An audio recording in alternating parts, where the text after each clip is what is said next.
Hello everyone. आज बात करेंगे सीड के जो इतनी बात चल रही है कि पैटर्न चेंज हो गया है, और उसके साथ ही देखेंगे कुछ पार्ट ए के क्वेश्चंस जिसमें एरिया बेस्ड क्वेश्चंस भी होंगे, और एक क्वेश्चन सीड से रिलेटेड मैं दिखाऊंगा कि प्रोबेबिलिटी को यूज़ करके आप कैसे कर सकते हैं। तो पहले बात करते हैं कि सीड के पैटर्न में क्या डिफरेंस आया है। तो एक्चुअली पैटर्न में कोई डिफरेंस नहीं आया है, बस एक चीज़ उन्होंने चेंज की है, that is the number of questions, and उसकी वजह से ही नंबर ऑफ मार्क्स। तो हम देख लेते हैं यहाँ पर according to the information brochure.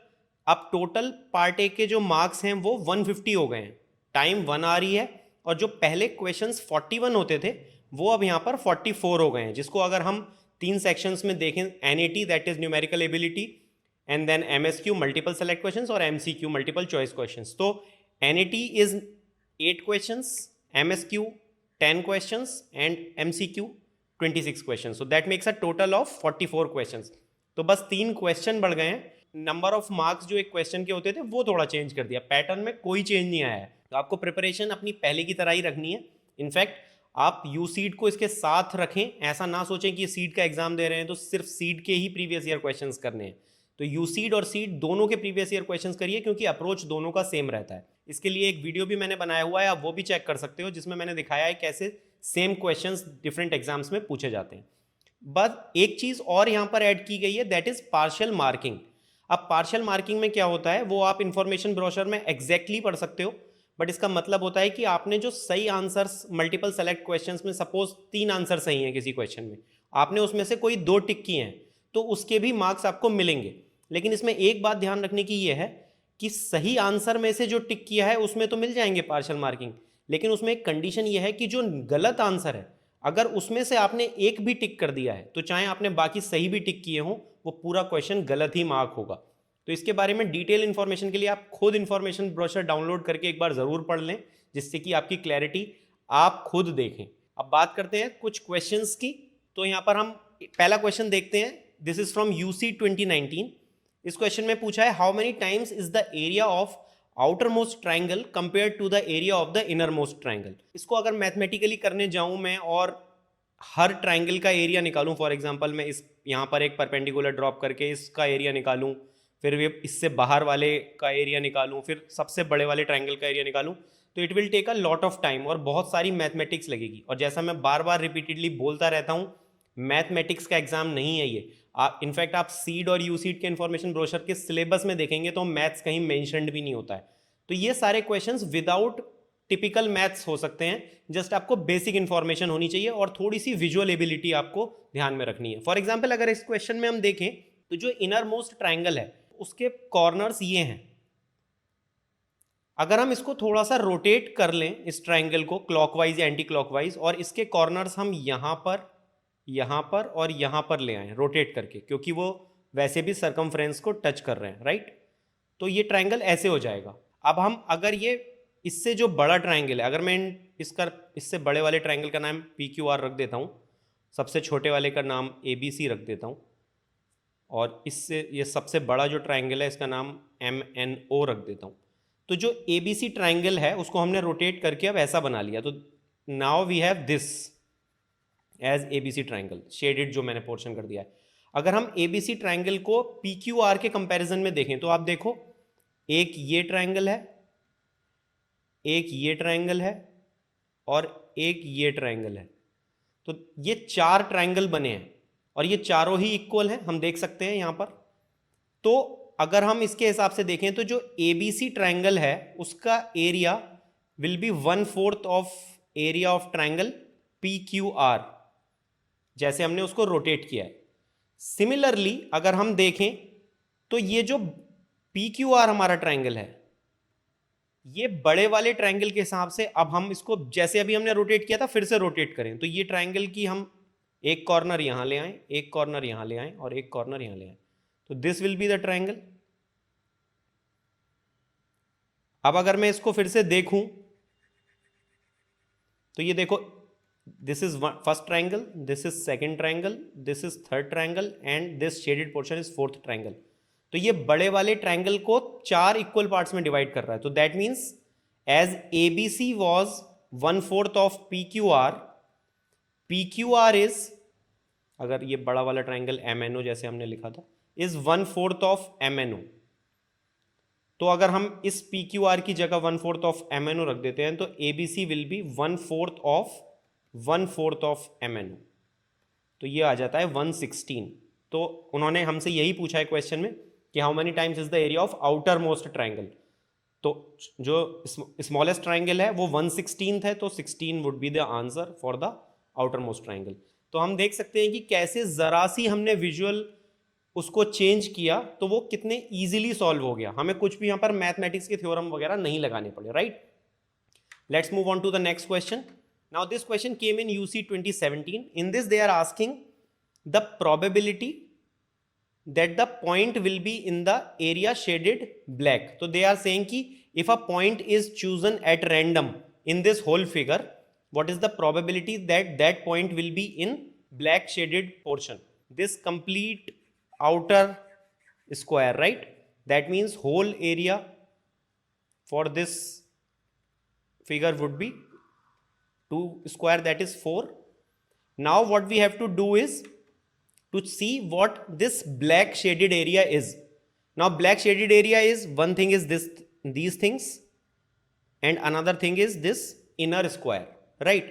So how we can calculate those corners from this bigger square, that is if I write the names A, B, C, D for this and P, Q, R, S for smaller. So that means A, B, C, D square minus this circle. Will that give us these 4 corners or not, right? And then we can add this inside square in that area, so that will be complete black portion. So here I am writing PQRS. So this will be our complete black portion which we require in our answer. So let us see how we can calculate it. So for this shaded portion, if we see this thing, this is the diameter of the circle, right? And if we see this point and this point, this is also the diameter of the circle, isn't it? So if we take this triangle, that is triangle SQR, so this is 90 degree and this will be the hypotenuse, SR will be the hypotenuse. So if we take this side as A and this would also be A, so that would be A square plus A square is equals to SQ square, and SQ is 2 because it is the diameter of the circle. So it would be 2A square is equals to 4. So if we cancel it out, so A square will be 2. So that means the area of this smaller square will be 2, right? Now area of bigger square we already know. So I am writing here A, B, C, D, bigger square is 4, 2 into 2, this is 2 and this is 2. And area of circle we have to calculate. So circle would be pi r square, so that is 22/7, and radius will be, diameter is 2, तो radius would be half of 2, that is 1. So pi r square के हिसाब से हमने ये कर दिया। इसको मैं डायरेक्टली 3.14 ले लेता हूँ क्योंकि वो तो 1 ही रहेगा, हमें पता ही है वैल्यू। अब हम वहाँ पे रख सकते हैं ए बी सी डी का एरिया माइनस दिस सर्कल का area plus this P Q R S का area, right? So that would be 4 minus 3.14 plus 2. So this would come as 2.86. अब हमें इसमें probability निकालनी है, right? तो probability का फॉर्मूला क्या होता है? Favorable thing upon total thing. So favorable thing क्या है हमारी? This black portion, क्योंकि वो यही पूछ रहे हैं कि हमारा पॉइंट ब्लैक शेडेड पोर्शन में आएगा या नहीं, राइट? तो हमारा फेवरेबल है 2.86 और टोटल एरिया कितना है? This complete area, this is 4. If we divide it by 4 only, so it would be 0.71 something. So 0.71 or 0.7, I think there must be a range. So 0.71 to be exact. So this is how we know the probability. तो I hope यहाँ पर आपको समझ में आया होगा कि कैसे उन्होंने probability और एरिया दोनों को एक साथ यूज कर लिया। और मैं बार बार बोलता हूँ कि एरिया में आपको स्क्वायर, सर्कल, इक्विलेटरल ट्राइंगल, क्योंकि वो एक यूनिफॉर्मिटी होती है उनके अंदर, राइट? वो किसी भी डायरेक्शन से देखो तो सिमेट्रिक होते हैं, तो ऐसे फिगर्स को ये ज़्यादा यूज़ करते हैं सीड और यू सीड में। तो आपको ऐसे फिगर्स के बारे में ज़्यादा ध्यान देना है, जबकि ये क्वेश्चन इतना कोई टफ नहीं है, हमें बेसिक फॉर्मूलाज ही पता होने चाहिए, right? Let's move on to the last question. This question came in CEED 2022. So they are saying in the square ABCD line XY is drawn parallel and then P and Q are 2 points arbitrarily on XY forming triangles ABQ and CDP. Now they are asking what fraction of the area of the square is total green shaded area. तो हमें green का area निकालना है। तो देखो one way is कि मैं ये वाला, ये हो गया ट्राइंगल नंबर 1, ये हो गया ट्राइंगल नंबर 2, इन दोनों का एरिया निकाल लूँ और टोटल इसके एरिया से उसको डिवाइड कर दूं, तो वी विल नो कि what fraction. So let us try to calculate. तो area of A B Q क्या होगा हमारा, that would be half base into base is A B, and if we take this height, this thing, suppose this is h, so this must be in this one, this complete, अगर हमारी ये complete height है, इसको हम अगर h बोल दें, वैसे तो स्क्वायर है तो हम बराबर कर सकते हैं, पर अभी फॉर एग्जांपल हम ले लेते हैं। तो ये रिमेनिंग जो है ये सेकंड ट्राइंगल की, if this is small h, तो ये capital H minus small h होगी, राइट। तो अभी हमें यहाँ पर लिख देता हूँ h। ऐसे ही अगर मैं DPC ट्राइंगल का एरिया निकालूं तो ये हो जाएगा, that is base is CD and then this is h minus h। Okay, so now we have to calculate the green area, तो we should add both of these, right. तो जब हम इन दोनों को ऐड करेंगे तो ये हो जाएगा half into AB into H plus half into, मैं CD की जगह देखो AB लिख सकता हूँ, दोनों सेम ही साइड है because it is a square, तो I can write AB here and this H minus H। Now half और AB यहाँ से हम कॉमन ले सकते हैं, तो यहाँ से आएगा हमारे पास small h plus capital H minus small h, right. ये h इससे काट देगा, तो हमारे पास बचा half into AB into H। Now what is this H, ये H जो हमने यहाँ से यहाँ तक लिया था, ये भी तो AB ही है ना, because it is a square. तो देखो यहाँ पर क्या आ गया हमारे पास, half into AB into AB, and what is AB into AB, it is the area of the whole thing. तो that means green portion is equals to half of the complete area, that is the area of that square.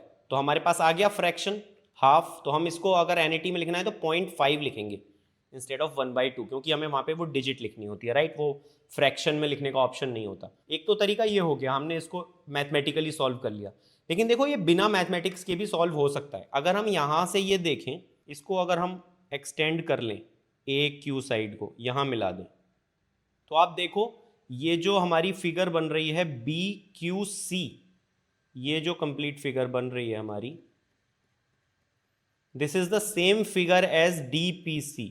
देखो आप, right, तो हम इस पूरे DPC को उठा के इस BQC की जगह रख सकते हैं, राइट। मैं यहाँ पे लिख देता हूँ। तो अगर हम ये ग्रीन वाला पोर्शन यहाँ से उठा के इस जगह पे रख दें, तो ये पूरा ग्रीन पोर्शन ही तो हो जाएगा, राइट। और आप देख सकते हो ये ऐसे बन जाएगा फिगर एक तरीके से, ये वाला पूरा पोर्शन ग्रीन हो गया। तो आप देख सकते हो क्लियरली कि ये हाफ है इसका, इस पूरे का हाफ हो गया, ये तो आंसर आ गया 0.5। तो विजुअली कभी कभी क्वेश्चन बहुत ईजी हो जाता है मैथमेटिक्स के करने से कंपैरिजन में। तो आप मैथ्स देखो, पहली बात तो बहुत बेसिक मैथ यूज होगी, इसमें भी बेसिक ही मैथ यूज हुई, हमने सिर्फ ट्राइंगल का फॉर्मूला ही तो लगाया एरिया का, बाकी कुछ ऐसा कुछ यूज नहीं किया। लेकिन अगर हम विजुअली देखें इसको, अगर हम ये देख पा रहे हैं कि वो जो ग्रीन नीचे ट्राइंगल है वो एग्जैक्टली रिमेनिंग जगह के बराबर ही है, तो हम उसको डायरेक्टली सॉल्व कर सकते हैं विदाउट एनी कैलकुलेशन। तो आपको ये ऑब्जर्वेंट रहना है, बिकॉज ऑब्जर्वेंट होना ही सबसे इंपॉर्टेंट क्वालिटी है जो डिजाइनर की वो आपकी चेक करते हैं, चाहे वो क्वेश्चन पढ़ने में आप ध्यान दे रहे हो बातों पे या नहीं, या फिर ऐसे विजुअल चीज़ों पे आप सॉल्व कर रहे हो या नहीं। तो बेसिकली मेरा पॉइंट ये है कि पहली बात तो सीड के पैटर्न में कुछ ऐसा चेंज हुआ ही नहीं है, pattern as it is same है, जस्ट उन्होंने नंबर ऑफ क्वेश्चंस बदले हैं, उसकी वजह से नंबर ऑफ मार्क्स चेंज हुए हैं। और बेटर प्रैक्टिस के लिए पार्ट ए की, चाहे आप यूसीड का एग्जाम दे रहे हो चाहे आप सीड का एग्जाम दे रहे हो, आप दोनों के एग्जाम्स के प्रीवियस ईयर क्वेश्चंस को सॉल्व करें। This is how you should prepare in a better way. और मुझे उम्मीद है ये क्वेश्चंस देख के आपको और आइडिया लगा होगा। ऐसे और भी क्वेश्चंस आप सॉल्व करते रहिए। अगर कोई डाउट है तो हमें ज़रूर बताइए और हम कोशिश करेंगे और भी ऐसे वीडियोस लाने की। Till then have a nice day and all the best.